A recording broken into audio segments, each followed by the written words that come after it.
সুপ্রিয় দর্শক আসসালামু আলাইকুম। চলে আসলাম নতুন রেসিপি নিয়ে। আমার আজকের রেসিপি কুমড়া ফুলের বড়া। অসম্ভব মজাদার এই কুমড়া ফুলের বড়া বিকালের নাস্তা হিসাবে তো এর কোনো জুড়ি নাই। সাদা ভাত পোলাওয়ের সাথে অসম্ভব ভালো লাগে খেতে। দেখুন কতগুলো কুমড়া ফুল আমি তুলে নিয়েছি, এখন এগুলোকে কেটে নিব। দেখুন আমি কিভাবে কেটে নিচ্ছি। কেচি দিয়ে সুন্দর করে আমি কেটে নিলাম। ভিতরের যে অংশগুলো আছে সেগুলোকে আমি ফেলে দিলাম। ফেলে দিয়ে এখন এই যে সাইডের যে সবুজ সবুজ অংশ আছে সেটাকেও সুন্দর করে পরিষ্কার করে নিলাম।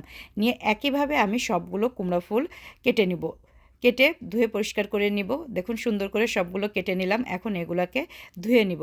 আমি ট্যাপের নিচে দিয়ে দিলাম, দিয়ে এখন আলতো হাতে সুন্দর করে ডলে ডলে এগুলোকে পরিষ্কার করে নেব, কারণ কুমড়ো ফুলের ভিতরে না ছোট ছোট পোকা থাকে, সেগুলোকে সুন্দর করে ধুয়ে পরিষ্কার করে নিতে হবে। অবশ্যই আলতো হাতে ধুয়ে নেবেন, তা না হলে কুমড়ো ফুলগুলো কিন্তু ভেঙে যাবে। সাবধানে ধুতে হবে। আমি এখন বেসনটাকেও গুলিয়ে নিব।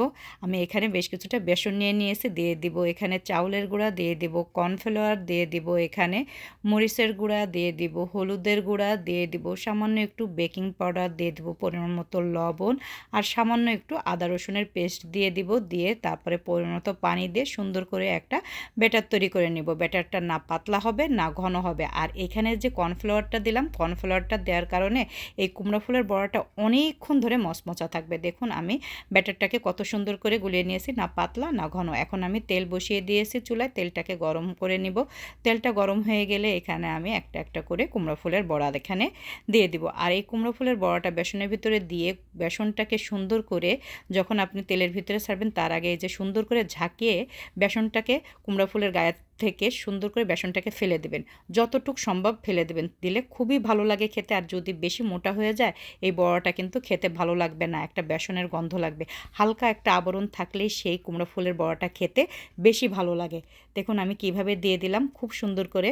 সবগুলো কুমড়া ফুলের বড়া আমি এইভাবে ভেজে নেব। প্রথমে আমি কয়েকটা দিয়ে দিলাম, এখন এগুলাকে আমি উল্টিয়ে লাল লাল করে একটু ভেজে নেব। খুবই ভালো লাগে খেতে, আপনারা অবশ্যই ট্রাই করে দেখবেন এই কুমড়া ফুলের বড়াটা এইভাবে ভেজে। মানে বেশি বেসন দিয়ে ভাজবেন না, বেশি বেসন বেসন দিয়ে ভাজলে কিন্তু খেতে ভালো লাগবে না। আর এই কুমড়া ফুলের বড়াটা আপনি হালকা ভেজে উঠায় রেখে দেবেন, দিয়ে ওইটাকে ডিপ ফ্রিজে সংরক্ষণ করতে পারেন অনেক দিন। যখন মন চাবে তখন আপনারা এটাকে বের করে খেতে পারবেন। দেখুন আমি এরকম লাল লাল করে সবগুলো কুমড়া ফুলের বড়া আমি তৈরি করে নেব। আমার বাসায় অনেক কুমড়া ফুল ফুটেছে, প্রতিদিনই আমি কম বেশি এইভাবে তুলে নিয়ে এসে হালকা হালকা করে ভেজে আমি রেখে দেব। এটাকে ডিপ ফ্রিজে সংরক্ষণ করে রেখে দিব। যখন মন চাবে তখন এটাকে আমি বের করে ভেজে নিতে পারবো। দেখুন আমি একটা পেপার টাওয়ালের উপরে দিয়ে দিলাম। পেপার টাওয়ালের উপর দিয়ে দিলে কি হয়, যে হালকা যে তেলটা থাকে সেই তেলটা পেপার টাওয়ালে টেনে নেয়। একইভাবে আমি বাদ বাকিগুলোও দিয়ে দিব, দিয়ে সুন্দর করে এগুলোকেও লাল লাল করে ভেজে নেব। আর এই কুমড়ো ফুলের বড়াটাতে না বেশি বেসনের ভিতর তেলটা টানবে না, কারণ বেসনটা যদি আপনি ঠিকমতো গোলাতে পারেন তাহলে কিন্তু আপনার তেলটা বেশি টানবে না এসে বেসনে। সুন্দর করে আমি দেখুন একইভাবে বাদবাকিগুলোকেও ভেজে নিচ্ছি।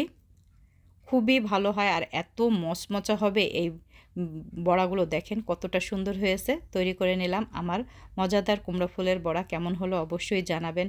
যদি আপনাদের কাছে ভালো লাগে তাহলে লাইক কমেন্ট শেয়ার করবেন। আজকে এই পর্যন্ত, সবাই ভালো থাকবেন। ফিরে আসবো নতুন কোনো এক রেসিপি নিয়ে। আল্লাহ হাফেজ। আসসালামু আলাইকুম।